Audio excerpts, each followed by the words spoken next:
Because weather conditions can change very quickly, you never know when you may have to drive through adverse weather conditions. In this lesson, we'll talk about specific procedures to follow when driving in rain, fog, snow, ice, and sleet. Let's start first by reviewing the importance of using your lights in the appropriate conditions. Your low beam lights allow you to see 200 feet ahead, and your high beam lights allow you to see 350 to 400 feet ahead. When adverse weather brings low light conditions, you'll want to use your lights to help you see. Low beams are ideal for extreme weather conditions, especially including fog.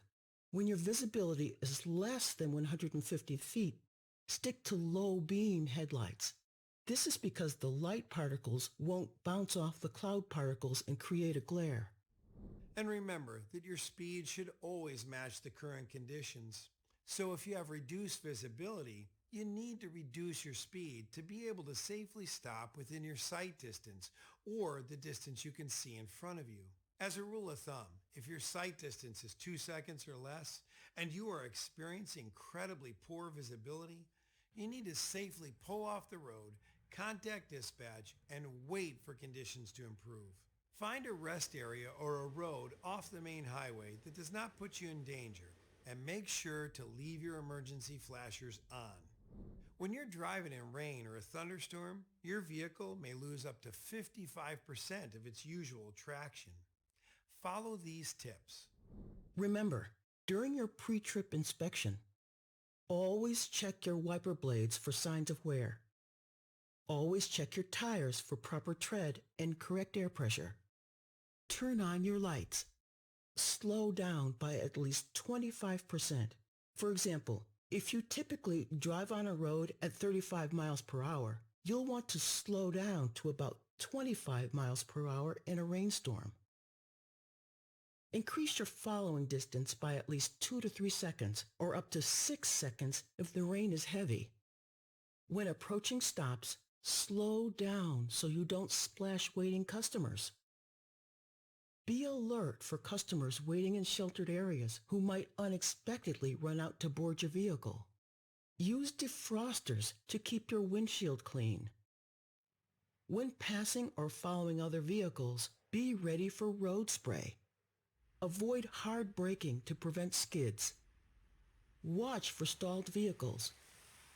Look out for areas prone to flooding.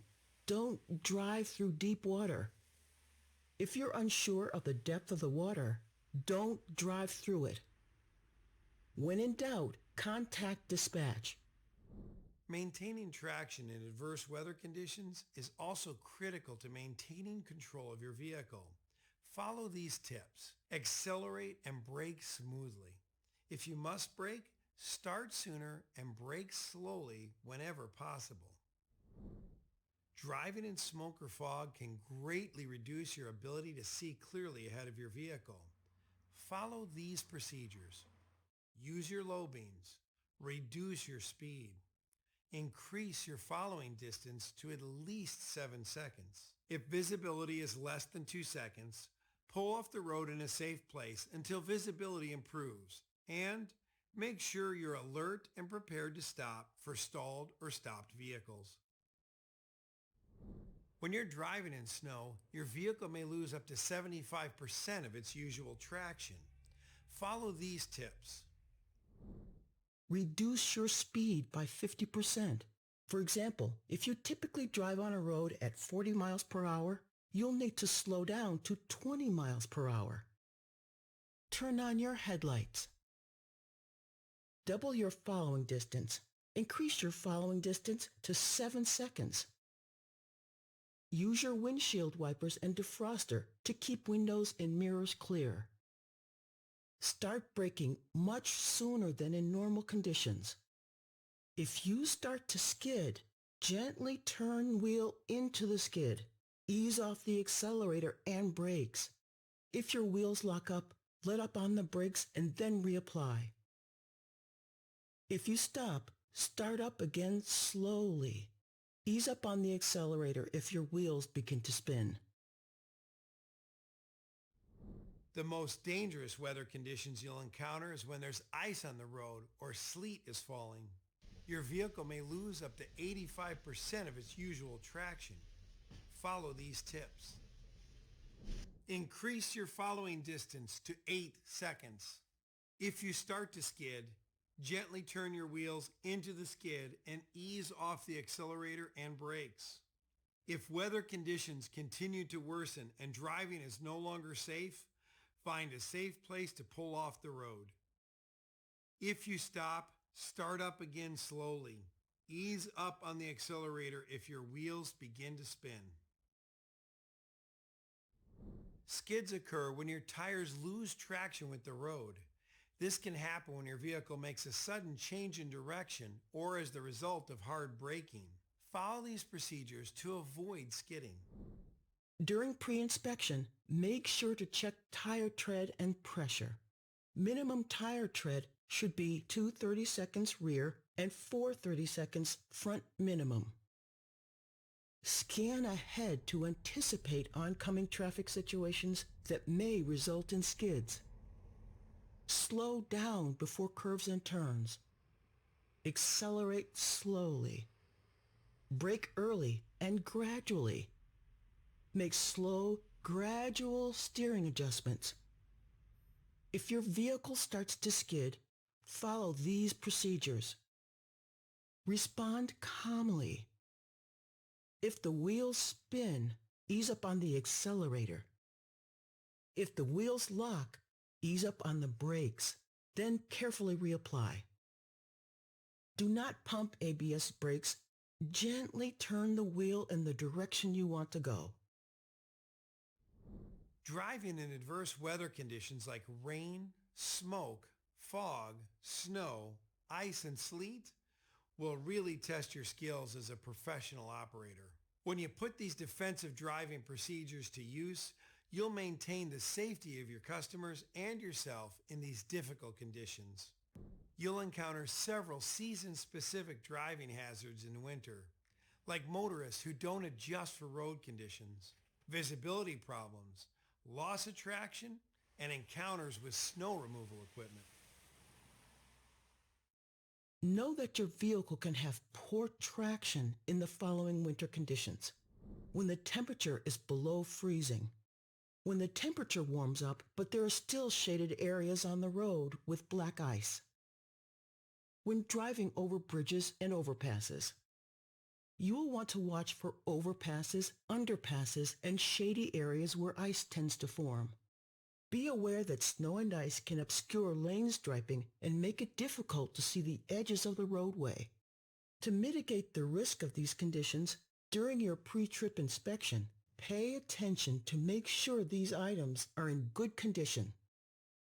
Tire tread, vehicle heating system, windshield wipers, headlights, onboard emergency equipment. If you encounter adverse weather or other traffic issues, increase your following distance by 2 or 3 times, reduce your speed, anticipate your stops early, and slow down gradually. In all adverse and seasonal weather driving scenarios, follow these safety precautions. And when in doubt, just always remember to reduce speed, increase following distance, drive with extreme caution, accelerate and brake gradually, and when in doubt, contact dispatch. As a professional operator, you must be prepared to adjust your defensive driving habits as the weather and seasons change. We know that speed has a significant effect on stopping distance, but there are other road and weather conditions that cause poor traction and affect your stopping distance. All of these conditions form a slippery layer between the vehicle's tires and the road surface. Wet pavement, icy pavement, snowy pavement, roads covered with gravel, sand, or wet leaves, bleeding tar on the road, and liquid spills. Hazardous road conditions can significantly increase stopping distance. Use the following guidelines when you encounter these conditions. On wet pavement, reduce your speed by 1/3. For example, if you're traveling at 30 miles per hour, you should slow down to 20 miles per hour. On packed snow on pavement, reduce your speed by half. For example, if your speed is 40 miles per hour, slow down to 20 miles per hour. On icy pavement, reduce your speed to a crawl.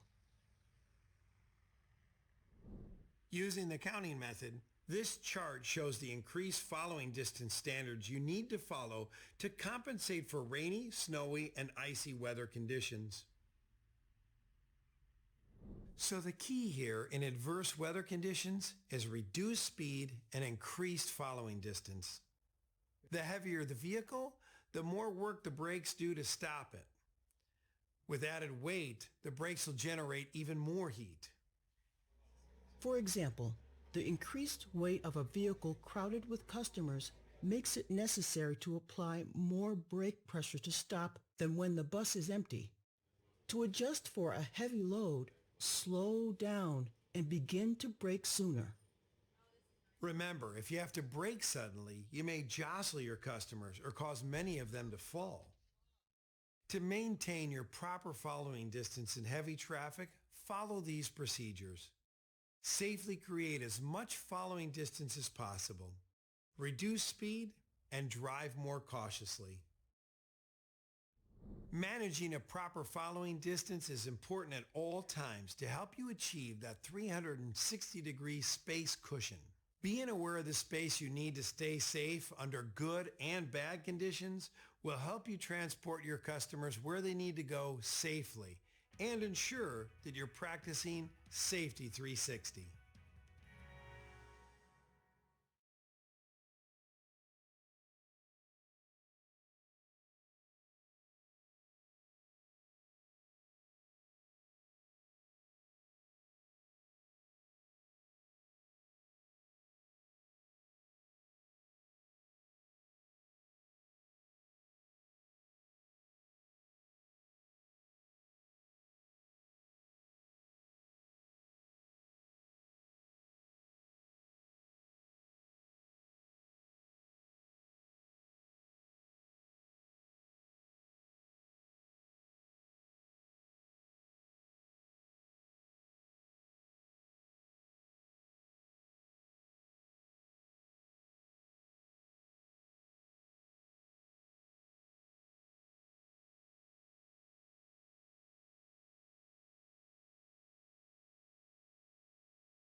As a professional operator, you must remain alert to unusual or suspicious activities on and around your vehicle. Since you'll be familiar with your operating environment, you are in an ideal position to recognize what's normal and what seems out of place. There are 4 overall ways you can provide safety and security to you and your customers while on the job. Preparedness. Being prepared will help you to remain calm and properly manage an emergency situation when necessary. Observation. Be aware of your environment, in the yard, in your vehicle, and on your route. Watch for anything that's suspicious. Suspicious activity is characterized by a combination of actions that appear strange, inconsistent, or out of the ordinary for your work environment. Assessment.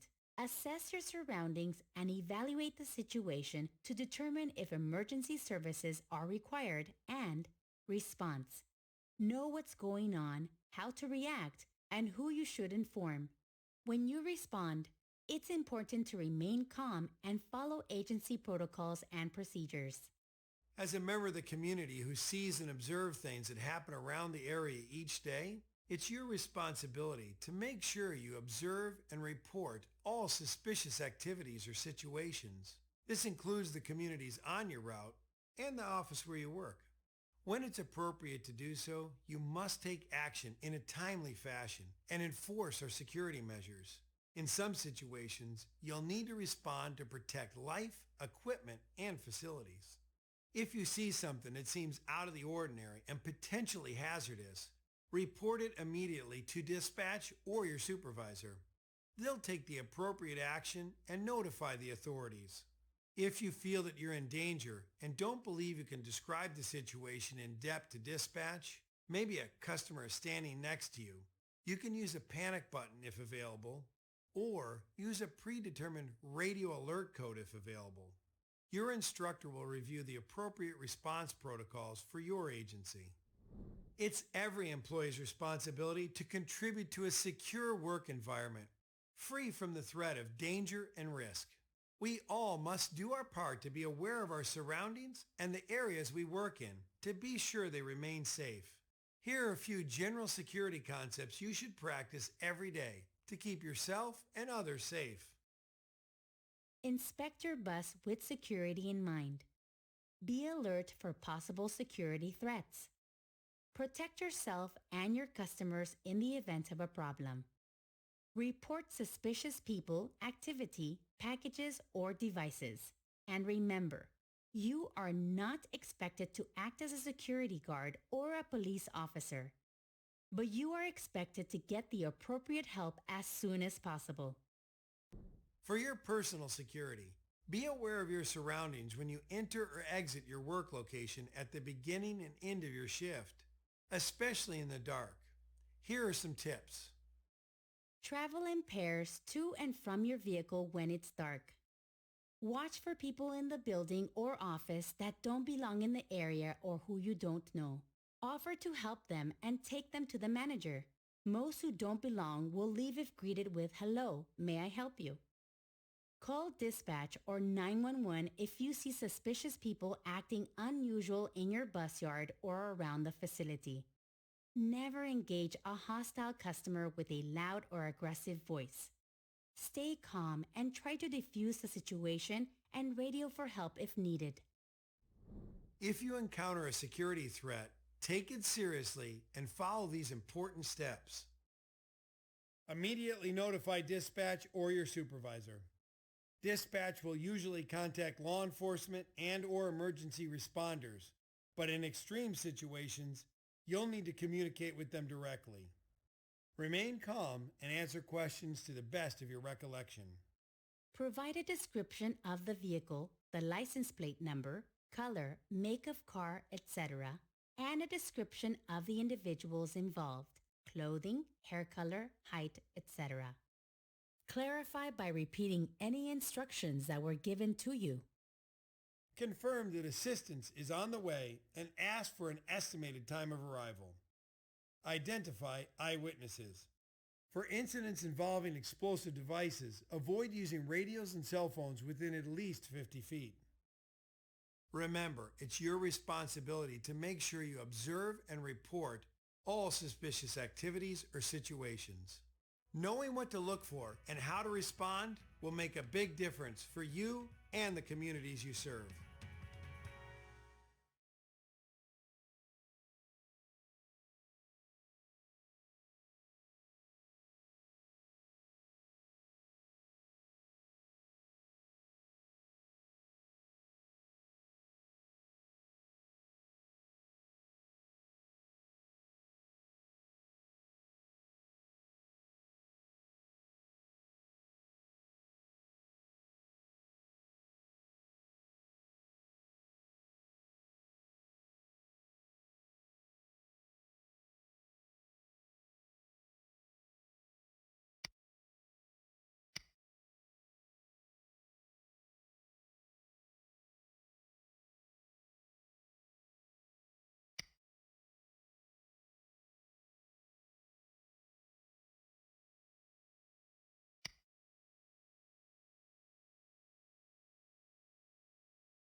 You are about to take part in a quick experiment. Take a look at this.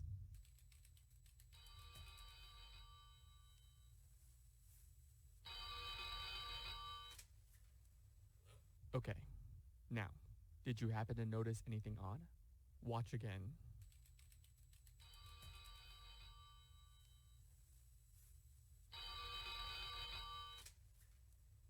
See any changes? Don't worry if you didn't see that it's two different men. It means your brain is doing exactly what it should be. It's focusing on the meaning of the scene rather than on the irrelevant details.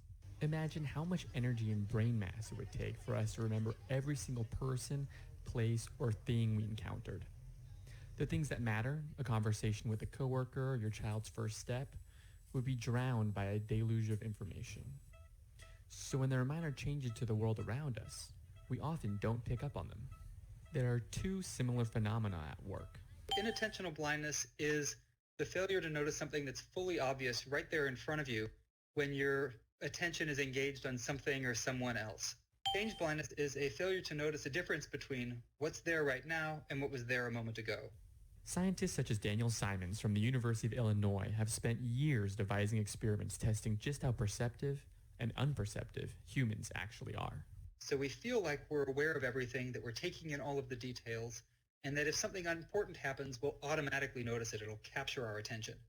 The reality is that we often don't notice unexpected things because we're aware of far less of our world than we think we are. So how much or how little are we actually aware of? We decided to recreate one of Simon's most famous experiments to see for ourselves. Here's the setup. Our senior series producer Vin poses as a lost pedestrian and asks a passerby for directions. Excuse me, I'm looking for the skyline. Then, we break the two up, walking through them holding a large sheet of wood. Now watch as I replace Vin. You might think people would notice the switch, but almost half the time, they didn't. Of course, that means more than half the time they did. We only tried the experiment 9 times, and by no means was it good science, but we were surprised 4 people didn't notice the switch. In Simon's original experiment, 7 out of 15 people didn't either. So what determines whether or not you can figure out the switch?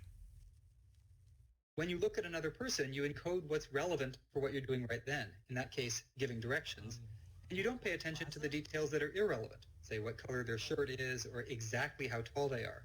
As long as you are able to make sense of the meaning of the scene and roughly the main categories of that person, say their height, their age, what race they are, what sex they are, as long as those important things don't change, the meaning of the scene really hasn't changed and you're not going to notice that anything's different. Scientists have documented inattentional and change blindness since the 1970s, and while they allow you to focus your attention, this failure to see every detail can prove costly.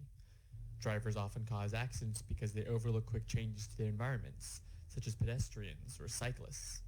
Faulty memories can wreak havoc during eyewitness testimony. The goal of vision isn't to build a photograph or a complete model of the world in your mind.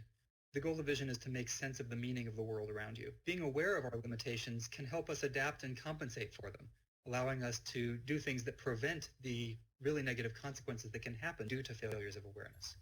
For example, Simons thinks that people might be willing to put away their cell phone when driving if they just understood the limits to their attention. Juries might realize that eyewitness testimony is far from ideal. And the next time you and a friend are fighting about the details of a past event, it's likely you're both wrong. Now that's something to remember.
Clearly, somebody in this room murdered Lord Smythe, who, at precisely 3:34 this afternoon, was brutally bludgeoned to death with a blunt instrument.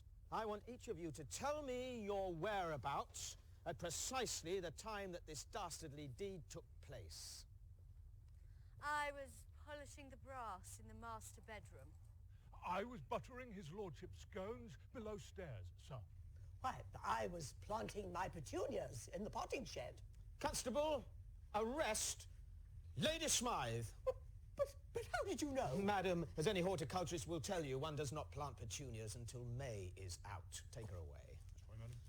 It's just a matter of observation. The real question is, how observant were you?